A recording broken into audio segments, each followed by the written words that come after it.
కాటంరెడ్డి విష్ణువర్ధన్ రెడ్డి రాజ్యసభ సభ్యులు విజయసాయి రెడ్డి మధ్య గంట పాటు రహస్య భేటీ జరిగింది. నెల్లూరు జిల్లా అల్లూరులో కాటంరెడ్డి విష్ణువర్ధన్ రెడ్డి నివాసానికి విజయసాయి రెడ్డి చేరుకున్నారు. ఈ సందర్భంగా ఆయనకు విష్ణువర్ధన్ రెడ్డి ఘనంగా స్వాగతం పలికారు. ఈ సందర్భంగా ఇరువురు గంట పాటు రహస్య మంతనాలు జరిపారు. అనంతరం విష్ణువర్ధన్ రెడ్డి అనుచరులతో కూడా విజయసాయి రెడ్డి మాట్లాడారు. ఈ సందర్భంగా విజయసాయి రెడ్డి మాట్లాడుతూ కాటంరెడ్డి విష్ణువర్ధన్ రెడ్డి కుటుంబం అనేక ఏళ్లుగా రాజకీయాలతో ప్రజలకు మమేకమైందని ఆయన్ను పార్టీలోకి ఆహ్వానించడం జరిగిందని అన్నారు. అనుచరులతో మాట్లాడి నిర్ణయాన్ని తీసుకుంటామని చెప్పారని, ఈ విషయాన్ని తాను ముఖ్యమంత్రి దృష్టికి తీసుకువెళ్తానని చెప్పారు. మాజీ ఎమ్మెల్యే కాటంరెడ్డి విష్ణువర్ధన్ రెడ్డి రాజ్యసభ సభ్యులు విజయసాయి రెడ్డి మధ్య గంట పాటు రహస్య భేటీ జరిగింది. నెల్లూరు జిల్లా అల్లూరులో కాటంరెడ్డి విష్ణువర్ధన్ రెడ్డి నివాసానికి విజయసాయి రెడ్డి చేరుకున్నారు. ఈ సందర్భంగా ఆయనకు విష్ణువర్ధన్ రెడ్డి ఘనంగా స్వాగతం పలికారు. ఈ సందర్భంగా ఇరువురు గంట పాటు రహస్య మంతనాలు జరిపారు.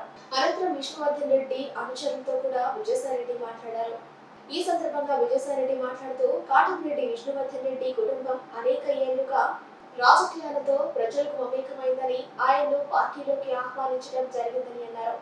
అనుచరులతో మాట్లాడి నిర్ణయాన్ని తీసుకుంటామని చెప్పారని, ఈ విషయాన్ని తాను ముఖ్యమంత్రి దృష్టికి తీసుకువెళ్తానని చెప్పారు. విష్ణువర్ధన్ రెడ్డి గారి కుటుంబం ఆయన తండ్రి గారి దగ్గర నుంచి రాజకీయాలతో ప్రజలతో ప్రజాసేవలో నిమగ్నమై ఒక రాజకీయ పరంపర కలిగినటువంటి, ప్రజల్లో అత్యంత విశ్వాసం, ప్రజల పట్ల అంకిత భావంతో సేవ చేయాలన్నటువంటి తపన, అదేవిధంగా ప్రజలు కూడా అమితంగా ప్రేమించేటటువంటి ఆ కుటుంబం వైఎస్ఆర్ కాంగ్రెస్ పార్టీకి అవసరమని వారిని పార్టీలోకి ఆహ్వానించి ఆయన సపోర్ట్ తీసుకున్నామనని నేను ఇక్కడికి రావడం జరిగింది. అన్ని విషయాలు కూలంకషంగా చర్చించడం జరిగింది.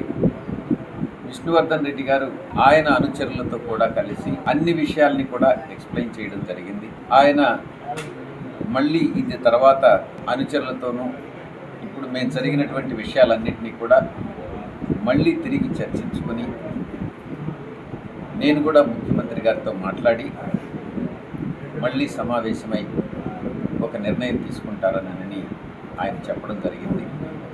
ఆయన పాజిటివ్ నిర్ణయం తీసుకుంటారనని భావిస్తూ